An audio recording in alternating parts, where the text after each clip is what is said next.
A White Heron by Sarah Orne Jewett. The woods were already filled with shadows one June evening, just before 8 o'clock, although a bright sun, low in the west, still shone through the trees. A little girl was driving home her cow, a slow-moving, annoying creature, but also a good companion among the shadowy trees. Their way home was deep in the woods, but their feet knew the path very well, so the darkness did not matter. It often took a long time to find the cow before Sylvia could bring her home. The cow seemed to enjoy hiding among the bushes. She wore a loud bell around her neck, but the clever creature had discovered that the bell did not ring if she stood very still.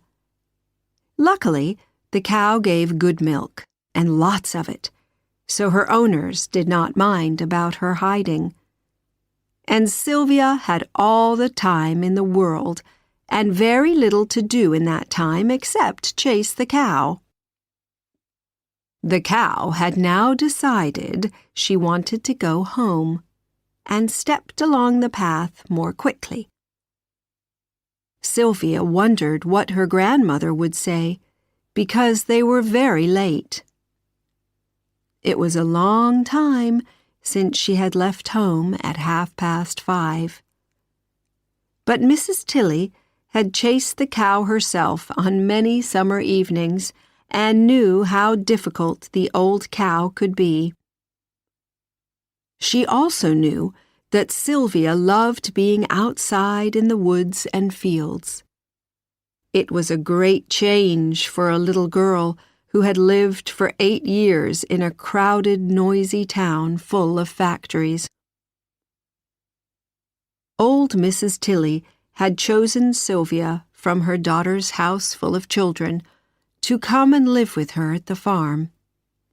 Sylvia was afraid of people, her mother said. But Mrs. Tilly just laughed. I guess she won't be troubled much with people up at the old place.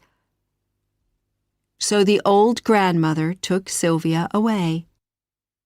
And when at last they reached the door of the lonely farmhouse, and the cat came to walk around their legs, purring loudly, Sylvia whispered that this was a beautiful place to live in, and she would never wish to go home. That was a year ago, and now the girl and the cow followed the shadowy path through the woods.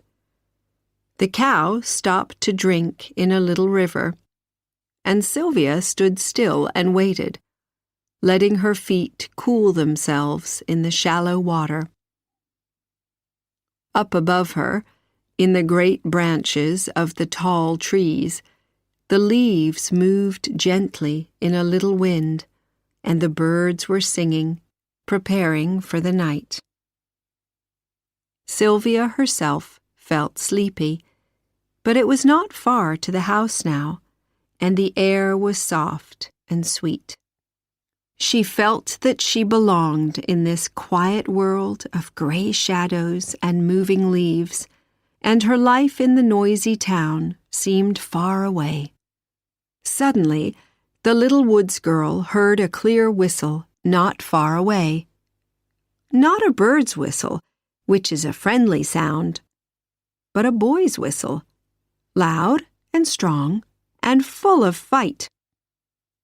Frightened, Sylvia tried to hide behind some bushes, but she was just too late. The enemy had discovered her and called out in a friendly voice, "Hello, little girl. How far is it to the road?" "A good long way," answered Sylvia in a frightened little whisper. She was not brave enough to look at the tall young man who carried a gun over his shoulder, but she came out from behind her bush and again followed the cow. The young man walked along beside her. "I have been hunting for some birds," the stranger said, "and I have lost my way and need a friend very much." "Don't be afraid," he added gently. "Speak up and tell me what your name is. And do you think I can spend the night at your house and go out hunting early in the morning?" Sylvia was more frightened than ever. What would her grandmother say about this? She did not know what to do and looked down at the ground. In the end, she managed to whisper, "Sylvie," when the young man again asked her name. Mrs. Tilly was at the door when the three companions arrived. The cow gave a loud moo to explain matters. "Yes, you ought to be sorry," Mrs. Tilly said to the cow. "Where was she hiding herself this time, Sylvie?" But Sylvia kept silent, not knowing how to explain the stranger. The young man put his gun by the door and dropped his hunting bag next to it. He said good evening to Mrs. Tilly, told his story, and asked for a night's rest at the farm. "Put me anywhere you like," he said. "I must be off early in the morning, before day. But I am very hungry indeed. You can give me some milk, that's clear." "Oh, yes, we can give you milk," said Mrs. Tilly. "And you're welcome to what we've got. I'll milk the cow right now, and you make yourself at home. There's plenty of comfortable places to sleep round the farm," she added kindly. "Now step round and put out a plate for the gentleman, Sylvie." Sylvia disappeared at once, pleased to have something to do, and she was hungry herself. The young man was surprised to find this clean and comfortable little house in the New England wilderness. He had stayed in very different kinds of homes where the chickens lived in the same room as the family. He listened with interest to the old woman talking. He watched Sylvia's pale face and shining gray eyes, and he said it was the best supper that he had eaten in a month. Afterward, the new friends sat in the doorway together while the moon came up. "I've buried 4 children," Mrs. Tilly told the young man. "Sylvie's mother and 1 son are all the children that I have now. Dan, my boy, was a great hunter. He was always out in the woods. Sylvie is like him. She knows all the woods and fields, every tree and bush. The wild creatures think she's one of them. The squirrels will come and eat right out of her hands, and all kinds of birds. She knows all of them, just like Dan." "He's been gone for years," she said sadly. "Dan and his father, they didn't get along." There was some family sadness hidden in those words, but the young man did not hear it. He was too interested in something else. "So, Sylvie knows all about birds, does she?" he said. He looked round at the little girl who sat, shy and sleepy, in the moonlight. "I've been collecting birds myself, ever since I was a boy." Mrs. Tilly smiled. "But there are 2 or 3 unusual ones that I haven't found yet." "Do you put them in cages?" asked Mrs. Tilly. "Oh, no, they're stuffed, and I've shot or caught every one myself. I saw a white heron 2 days ago, and I've been following it.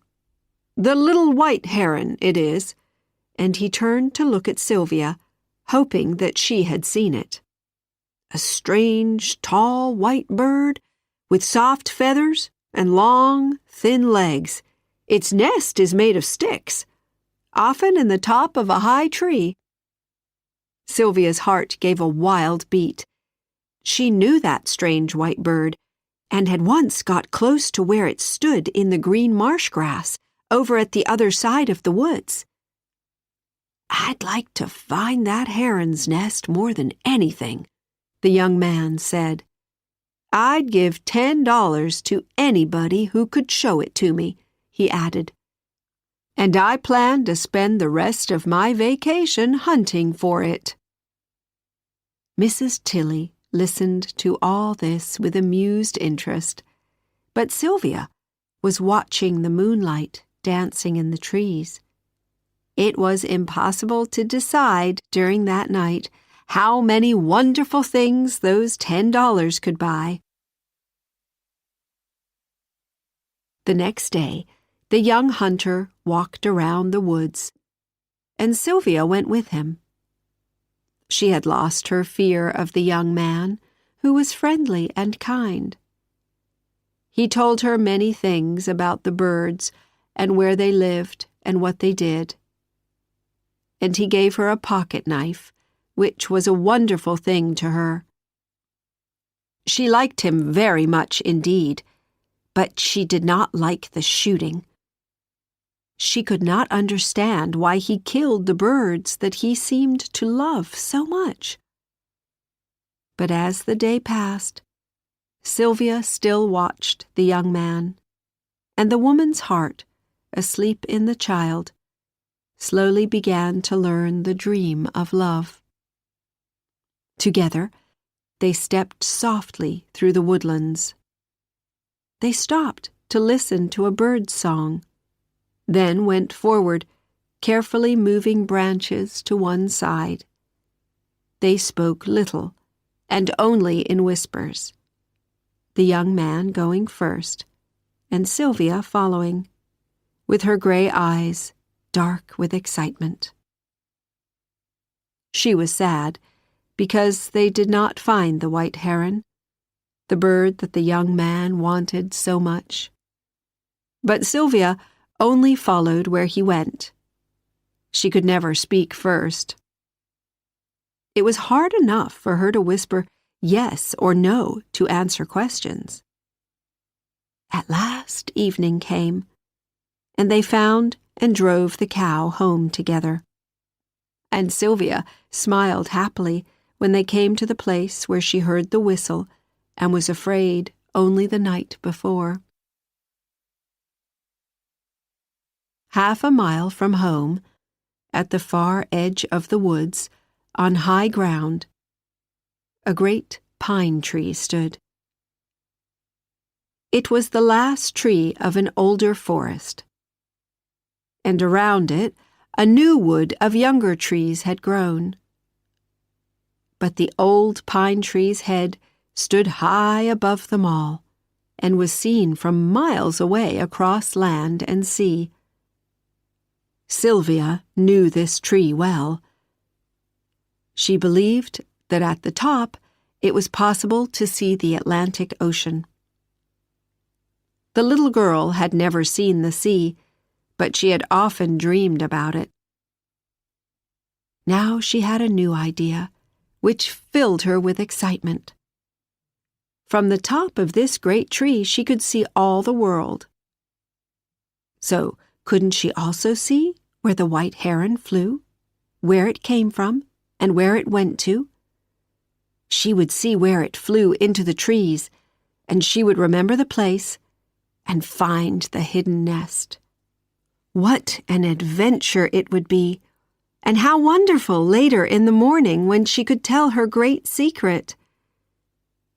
The young hunter and the old grandmother slept deeply that night, but Sylvia lay awake, waiting for the short summer night to pass and her great adventure to begin. Before daylight, she quietly left the house and followed the path through the woods. The birds were making their first sleepy little calls, but Sylvia was thinking only about the great change that had come into her dull little life. Ah, Sylvie, Sylvie, do not forget that the birds and animals of the forest were your first friends. Now she came to the great pine tree, and small and foolish Sylvia began to climb. First, she must climb the white oak tree next to the pine tree. She had often climbed this tree and knew that one of its high branches went into the pine tree, and she could move from one tree to the other. She made that dangerous crossing safely, and now began to climb the pine tree itself, using all her fingers and toes to hold on. The way was harder than she thought. She must reach far and hold fast. A red squirrel, coming down the tree, stopped in great surprise when it saw her, and then ran away along a branch. Bravely she climbed upward. Light was just appearing in the eastern sky, and the small songbirds began to sing their welcome to the new day. Higher and higher Sylvia climbed. Her fingers ached from holding on, and the roughness of the branches hurt her feet. But on she went. Perhaps the old pine tree welcomed this stranger among its branches, and loved the brave, beating heart of the gray-eyed child. At last, Sylvia's face appeared like a pale star, and she stood, tired and aching, but bright with victory, high in the treetop. Yes, there was the sea in the east, with the sun making a golden path across it. And in the west, the woods and farms, the green fields and white villages reached miles into the distance. Truly, it was a great and beautiful world. The birds sang louder and louder, and the sun grew brighter. Sylvia could see the white sails of ships out at sea, and the purple-pink clouds began to turn white. Where was the white heron's nest in this sea of green branches? Now look down, Sylvie, to where the green marsh lies between the trees. There, where you saw the white heron once, you will see him again. Look, look! Something white is flying upward from the dead hemlock tree by the green marsh. It comes higher and higher and flies past the great pine tree, its white wings beating slowly. Now it lands on a branch nearby and cries back to his mate on the nest below and cleans his feathers for the new day. The child watches, her heart full of happiness. She knows the wild white heron's secret now. In a minute, he flies away, back down to his home in the green world below. Then Sylvia begins the dangerous climb down, careful not to look down, and ready to cry sometimes because her fingers ache and her feet hurt. But she wonders over and over again what the young man will say to her when she tells him how to find his way straight to the heron's nest. "Sylvie! Sylvie!" called the busy old grandmother again and again, but Sylvia's small bed was empty. The visitor woke up and hurried to get ready for his day in the woods. He was sure from the shy little girl's face that she knew where the white heron was. Here she is now, paler than ever, her dress dirty from the pine tree. The grandmother and the hunter stand at the door together and question her, and the great moment has come to speak of the dead hemlock tree by the green marsh. But Sylvia does not speak after all, although the young man's kind eyes are looking straight into her own. He can make them rich with money. He has promised it, and they are poor now. She wants so much to make him happy, and he waits to hear the story that she can tell. No, she must keep silent.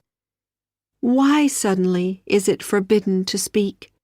It is the first time in her young life that the great world has put out a hand to her, and must she push it away because of a bird? The sound of the great pine tree's branches is in her ears. She remembers how the white heron came flying through the golden air, and how they watched the sea and the morning together, and Sylvia cannot speak. She cannot tell the heron's secret and give its life away.